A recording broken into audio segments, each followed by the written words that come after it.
La médecine manuelle, je dirais que c'est un outil clinique que tout détenteur d'un titre de médecin en Suisse peut acquérir en suivant une formation répartie sur 2 ans.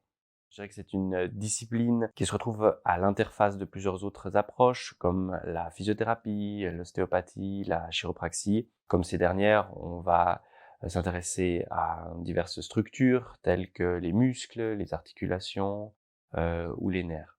Le but, c'est de redonner une bonne fonction à ces structures et donc de soulager les douleurs. Une chose aussi importante à savoir, c'est que la médecine manuelle n'est pas indiquée en cas de problématiques lésionnelles, par exemple en cas de fracture, en cas de déchirure musculaire ou tendineuse, en cas de saignement. Alors, un exemple d'une problématique fonctionnelle, c'est par exemple des contractures importantes quand les gens en torticolis, par exemple, n'arrivent plus à bouger. Ça, typiquement, c'est une problématique qui est fonctionnelle. Si on effectue une IRM à ces patients, on va rien trouver d'anormal. Il y a pas les os sont intègres, les nerfs aussi, mais les muscles sont trop contractés et dysfonctionnent. Et du coup, dans ces cas-là, ben voilà, on peut aider à relâcher ces muscles pour retrouver une bonne fonction et une disparition des douleurs. Ouais.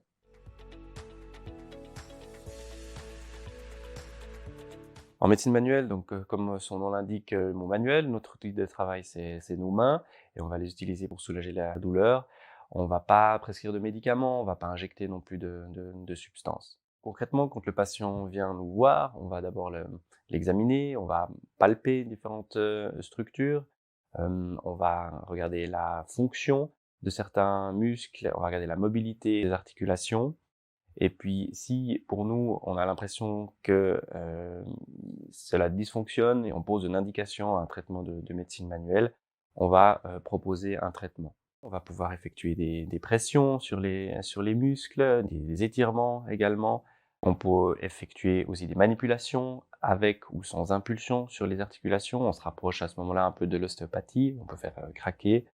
Et puis aussi, on utilise, dans certains cas des aiguilles d'acupuncture.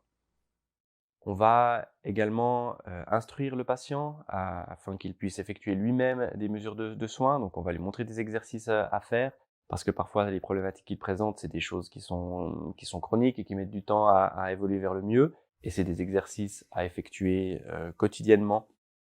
Donc on leur donne la clé, comme ça c'est eux qui sont capables de gérer et contrôler ces douleurs.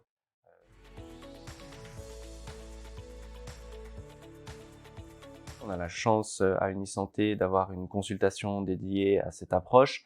Cette consultation a été mise en place il y a une dizaine d'années, en 2012 plus précisément, et c'est bien développé au fil des années. Il suffit que votre médecin de famille vous adresse avec un courrier électronique ou un courrier postal. La Société suisse de médecine manuelle, qui s'appelle la SAM, c'est une société qui compte environ 1500 membres, aussi en constante augmentation et ça c'est réjouissant. Ça a été mis en place aux environs des années 60. Je dirais que cette approche est quand même plus répandue en Suisse allemande. En Romandie, on compte moins de personnes qui pratiquent cette médecine. L'avantage aussi, je dirais, de la médecine manuelle, c'est que c'est une approche qui est remboursée par l'assurance maladie de base, la LAMAL, à l'instar de la chiropraxie ou de la physiothérapie. Mais par exemple, qui n'est pas le cas de l'ostéopathie qui, elle, est prise en charge par les assurances complémentaires.